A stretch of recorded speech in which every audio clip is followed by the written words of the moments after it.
कहानी की शुरुआत में हम साउथ अमेरिका के एक पैराडाइज फॉल को देखते हैं। वहीं चार्ल्स नाम का एक वर्ल्ड वाइड एक्सप्लोरर होता है जो अपने किए गए इन्वेंशन के लिए पूरी दुनिया में फेमस था। वो साउथ अमेरिका से एक बहुत बड़े बर्ड का स्केलेटन लाया होता है जिसे वो दुनिया की नई प्रजाति के बर्ड का स्केलेटन बताता है। लेकिन वैज्ञानिकों ने चार्ल्स को झूठा साबित कर दिया। उन्होंने ये साबित कर दिया कि चार्ल्स ने जो स्केलेटन लाया था वो नकली था। इस पर चार्ल्स की काफी बेइज्जती होती है, इसीलिए वो लोगों से ये वादा करता है कि वो उस जायंट बर्ड को जिंदा लाएगा। ये कहते हुए चार्ल्स अपने टीम के साथ साउथ अमेरिका की ओर निकल जाता है। वहीं ऑडियंस के बीच में कार्ल नाम का एक लड़का बैठा होता है जो चार्ल्स का बहुत बड़ा फैन था, क्योंकि वो भी बड़ा होकर उसी की तरह एक एक्सप्लोरर बनना चाहता था। सेरेमनी खत्म होने के बाद कार्ल जब अपने घर जा रहा होता है तो रास्ते में उसे एक लड़की की आवाज सुनाई देती है जो जोर जोर से एक्सप्लोरर चार्ल्स के डायलॉग्स बोल रही होती है कि एडवेंचर ही जिंदगी है। कार्ल जब उस लड़की की आवाज सुनकर उसके घर में जाता है तो उसे पता चलता है कि वो लड़की भी बड़ी होकर एक एक्सप्लोरर बनना चाहती है। वो लड़की उसे अपना नाम एली बताती है। वहीं कार्ल का बलून उसके हाथ से छूटकर एली के ऊपर वाले कमरे में चला जाता है और जब वो उस बलून को लेने जाता है तो वहाँ से वो नीचे गिर जाता है, जिसकी वजह से उसका हाथ फ्रैक्चर हो जाता है। अगली रात एली कार्ल से मिलने के लिए उसके कमरे में आती है और उसे अपने एडवेंचर की बुक दिखाते हुए अपने ड्रीम के बारे में बताती है। उसका ड्रीम होता है कि वो एक दिन पैराडाइज फॉल पर जाना चाहती थी। इसके बाद एली कार्ल को एक बैज देती है और अब कहीं न कहीं एली कार्ल को पसंद करने लगती है और कुछ समय बीतने के बाद वो दोनों एक दूसरे से प्यार करने लगते हैं और जल्दी उन दोनों की शादी हो जाती है। वो दोनों अपने नए घर को सजाते हैं और वहाँ पर एक पोस्ट बॉक्स भी बनाते हैं और वहीं वो दोनों खुशहाल जिंदगी जीने लगते हैं। उनकी जिंदगी में किसी भी चीज की कमी नहीं थी, कमी होती है तो सिर्फ एक बेबी की, लेकिन उनकी ये कमी जल्द भी पूरी होने वाली थी। लेकिन इसी बीच एली के साथ कुछ ऐसी घटना घट जाती है जिसकी वजह से वो माँ बनने का सपना खो देती है और इसी वजह से वो डिप्रेशन में चली जाती है। ये देखकर कार्ल उसे खुश करने के लिए उसके सपनों को पूरा करना चाहता था और इसके लिए वो दोनों फंड्स भी इकट्ठा करने लगते हैं। लेकिन घर की कुछ जरूरतों को पूरा करने के लिए उनका वो फंड भी खत्म हो जाता है। इसी तरह करते करते वो दोनों काफी बूढ़े हो जाते हैं। लेकिन एक दिन कार्ल ये ठान लेता है कि वो एली के सपने को जरूर पूरा करेगा और जिस दिन वो एली को इस बात की सरप्राइज देने वाला था उसी दिन एली की हालत काफी खराब हो जाती है और वो कार्ल को छोड़कर हमेशा के लिए इस दुनिया से चली जाती है। एली की मौत के बाद कार्ल बिल्कुल अकेला रह जाता है। अगर कोई कार्ल के घर आता तो वो होती ओल्ड एज सेंटर की चिट्ठियां, जिसे देखकर कार्ल काफी गुस्सा होता था। धीरे धीरे काफी समय बीत जाता है और कार्ल के घर के आसपास बड़े बड़े बिल्डिंग्स बनने लगती है, लेकिन वो अपने घर को बिल्डिंग के ओनर को देना नहीं चाहता था क्योंकि उस घर से एली की बहुत सी यादें जुड़ी होती है। इसके बाद हम उसके घर पर रसल नाम के एक बच्चे को देखते हैं जो कार्ल से कहता है कि वो एक वर्ल्ड वाइड एक्सप्लोरर है और उसने सभी जगह कैंपिंग की हुई है। रसल को सीनियर एक्सप्लोरर बनने के लिए बस एक बैज की जरूरत थी जो कि ओल्ड सिटीजन की मदद करने पर मिलेगी, इसीलिए वो कार्ल की मदद करना चाहता था। पर कार्ल रसल से मदद लेने से इनकार कर देता है। लेकिन रसल जब वहाँ से जाने का नाम नहीं लेता तो वो उसे एक झूठी कहानी बनाकर बताता है कि एक डोडो नाम की बर्ड उसे काफी परेशान करता है और कार्ल उससे कहता है कि अगर तुम सच में मेरी मदद करना चाहते हो तो उस बर्ड को पकड़कर यहाँ से ले जाओ। रसल जब ये बात सुनता है तो तुरंत उस बर्ड को पकड़ने के लिए चला जाता है। उसके जाते ही वहाँ एक मशीन आती है जो उसके पोस्ट बॉक्स को टक्कर मारकर तोड़ देती है। ये देखकर कार्ल काफी गुस्सा होता है और एक एम्प्लॉय को अपनी स्टिक से मारकर उसका सिर फोड़ देता है, जिसकी वजह से उसे पुलिस पकड़कर ले जा। उसने ये सब जानबूझकर नहीं किया, ये जानने के बाद उसे छोड़ दिया जाता है। लेकिन कार्ल के काफी ओल्ड होने की वजह से कोर्ट उसे ओल्ड एज सेंटर जाने का ऑर्डर देती है। वो जब अपने घर जाता है तो वहाँ पर वो एली और उसके सपने को काफी मिस करता है। अगले दिन जब ओल्ड एज सेंटर वाले कार्ल को लेने के लिए आते हैं तो वो उन्हें अपना सामान देकर कहता है कि तुम लोग आगे चलो, मैं घर को आखिरी बार अलविदा करके आता हूँ। और जैसे ही वो लोग अपने कार के पास जाते हैं तो देखते हैं कि कार्ल ने अपने घर में बहुत से बलून को बांध दिया है जिन्हें कार्ल ने पिछली रात एली के सपने को पूरा करने के लिए बांधा होता है। थोड़ी देर में कार्ल उन बलून्स की मदद से अपने घर के साथ आसमान में उड़ जाता है। उसने अपने घर को एक शिप की तरह बना दिया होता है ताकि वो घर की मदद से साउथ अमेरिका पहुंचकर एली के सपने को पूरा कर सके। थोड़ी देर बाद कोई उसके दरवाजे पर नॉक करता है और जब वो दरवाजा खोलता है तो वहाँ पर रसल को देखकर वो काफी हैरान होता है, लेकिन हवा में होने के कारण वो उसे बाहर भी नहीं छोड़ सकता था। वो रसल को घर के अंदर बुला लेता है और उसे नीचे उतारने के लिए कुछ सोचने लगता है, लेकिन तभी उनकी नजर सामने जाती है तो वो देखते हैं कि वो एक तूफान में फंसने वाले हैं। तो कार्ल घर को वहाँ से निकालने की कोशिश करता है, लेकिन तब तक बहुत देर हो चुकी थी और वो दोनों घर के साथ उस तूफान में चले जाते हैं। उस तूफान में जाने से घर का सारा सामान डैमेज हो जाता है और कार्ल बेहोश होकर वहीं गिर जाता है। अगली सुबह जब उसकी आंख खुलती है तो वो खुद को बादलों के ऊपर पाता है और थोड़ी देर में जब घर नीचे आता है तो उन्हें फॉग में कुछ भी दिखाई नहीं देता, जिसकी वजह से उनका घर चट्टानों से टकराने लगता है और उन चट्टानों से टकराने की वजह से वो दोनों घर से नीचे गिर जाते हैं और उनका घर उनसे दूर जाने लगता है। घर को पकड़ने के चक्कर में काल एक बार खाई में गिरते गिरते बचता है। इसके बाद वो दोनों घर को खींचकर वहाँ से आगे ले जाते हैं। फॉग के हटने के बाद काल जब उस जगह को देखता है तो काफी खुश होता है, क्योंकि वो जगह पैराडाइज फॉल होती है। पैराडाइज फॉल उनकी आंखों के सामने होते हुए भी काफी दूर होता है, क्योंकि वो लोग उड़ते हुए वहाँ पर नहीं जा सकते थे। तो रसल काल से कहता है कि हम लोग घर को खींच कर वहाँ तक ले जाएंगे। काल को ना चाहते हुए भी रसल की बात माननी पड़ती है और वो दोनों उस घर को खींचते हुए पैराडाइज फॉल की ओर निकल पड़ते हैं। वहीं पास के जंगल में हम कुछ डॉग्स को देखते हैं जो एक बर्ड का पीछा कर रहे थे। तभी वहाँ पर काल और रसल पहुँच जाते हैं, जिसे देखकर वो डॉग वहाँ से भाग जाते हैं।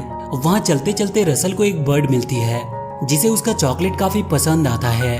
तो रसल उस बर्ड को अपना चॉकलेट खिलाकर उसे अपना दोस्त बना लेता है और वो उस बर्ड को लेकर काल के पास आता है और उसे भी अपने साथ लेकर चलने के लिए उससे पूछता है, पर काल ऐसा करने से मना कर देता है। लेकिन वो बर्ड रसल की दोस्त बन गई होती है, इसीलिए वो भी उनके पीछे पीछे आने लगती है। वहीं रास्ते में है जिसका नाम डग था, वो डॉग उनकी तरह बात कर रहा होता है। ये देखकर वो दोनों काफी हैरान होते हैं। दरअसल उस डॉग के गले में एक ऐसी डिवाइस लगी थी जो उसकी फीलिंग्स को वॉइस में कन्वर्ट करती थी। तो ये देखकर रसल अब बर्ड के साथ साथ उस डॉग को भी अपने साथ ले चलने की जिद करता है। वहीं बाकी के डॉग्स को डग के ट्रैकर की मदद से ये पता चल जाता है कि डग उस जायंट बर्ड के साथ है, तो वो डॉग्स भी उनके पीछे निकल पड़ते हैं। इधर काल उस बर्ड और डग से काफी परेशान हो जाता है, तो वो उन दोनों को भगाने की कोशिश करता है। लेकिन कुछ ही देर बाद वो दोनों एक बार फिर से उसके पास आ जाते हैं। वहीं पर रसल काल को उस बर्ड का नाम केविन बताता है। इसके बाद रात में रसल टेंट लगा रहा होता है, लेकिन उसे वो टेंट लगाना आता नहीं था। इस पर काल उससे कहता है कि तुमने तो बहुत सारी कैंपिंग की हुई है, तो तुम्हें टेंट लगाना तो आना चाहिए। तो यहाँ पर रसल काल को सच बात बताता है कि उसने कभी भी कैंपिंग नहीं की, क्योंकि उसके डैड हमेशा काम में बिजी रहते थे और उसके स्टेप मॉम कभी उससे बात नहीं करती थी। ये बात सुनकर काल को काफी दुख होता है। इसके बाद वो दोनों सो जाते हैं और अगली सुबह जब उनकी आंख खुलती है तो उन्हें पता चलता है कि केविन एक फीमेल बर्ड है, क्योंकि केविन के बच्चे जोर जोर से आवाज लगाकर केविन को बुला रहे थे। और जब केविन अपने बच्चों के पास जाने लगती है तभी वहाँ पर वो डॉग्स आ जाते हैं जो केविन को पकड़ना चाहते थे। केविन तो उनसे बच जाती है, लेकिन काल और रसल फंस जाते हैं, जिन्हें लेकर वो डॉग्स अपने मालिक के पास आते हैं, जहाँ पर बहुत सारे डॉग्स होते हैं। और उन डॉग्स का मालिक कोई और नहीं बल्कि चार्ल्स होता है, जिसे देखकर काल काफी खुश होता है, जिसकी वजह से केविन ठीक से चल नहीं पा रही थी। तो वो दोनों केविन के पैर पर पट्टी बांध देते हैं और उसे लेकर उसके घर की ओर निकल जाते हैं। और जब केविन अपने घर पहुंचती है तो वो काफी खुश होती है। और जैसे ही केविन अपने घर में जाने वाली होती है वहाँ पर चार्ल्स अपने डॉग के साथ आ जाता है और वो केविन को पकड़कर अपने साथ ले जाने लगता है। इधर चार्ल्स काल के घर में आग भी लगा देता है, जिसकी वजह से काल काफी कंफ्यूज होता है कि वो केविन को बचाए या फिर अपने घर को। लेकिन उसके घर से उसकी वाइफ एली की यादें जुड़ी थी, इसीलिए केविन अपने घर को बचाता है। उधर चार्ल्स केविन को पकड़कर अपने साथ ले जाता है। इस बात से रसल काल पर काफी गुस्सा होता है और अगली सुबह अपने बैच बेल्ट को उठाकर फेंक देता है और वो काल से कहता है कि उसे नहीं करनी किसी की मदद।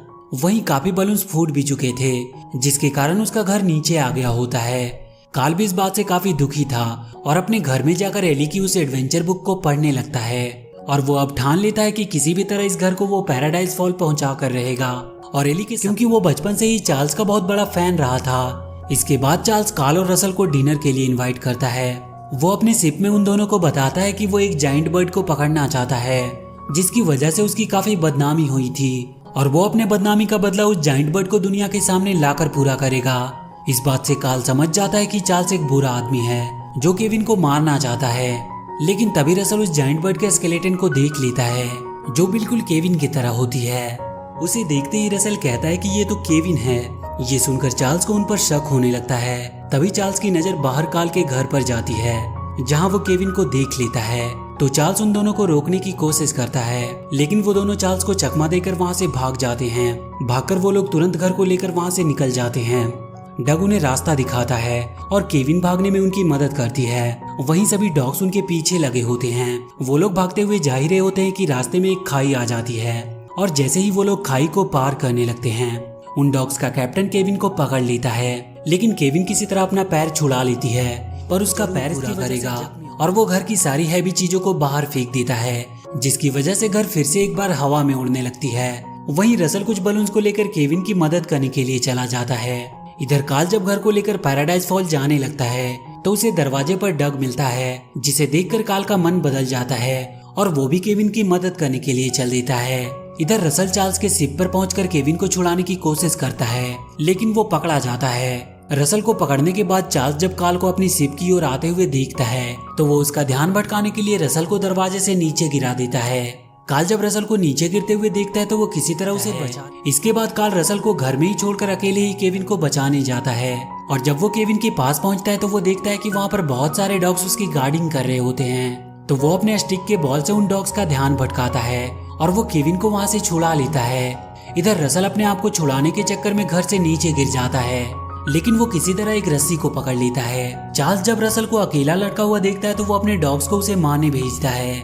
इधर काल केविन को छुड़ाकर वहाँ से जाने की कोशिश कर रहा था तो चार्ल्स उस पर हमला कर देता है और वहाँ पर उन दोनों में फाइट होने लगती है और उसी फाइट के दौरान शिप का विंडो टूट जाता है।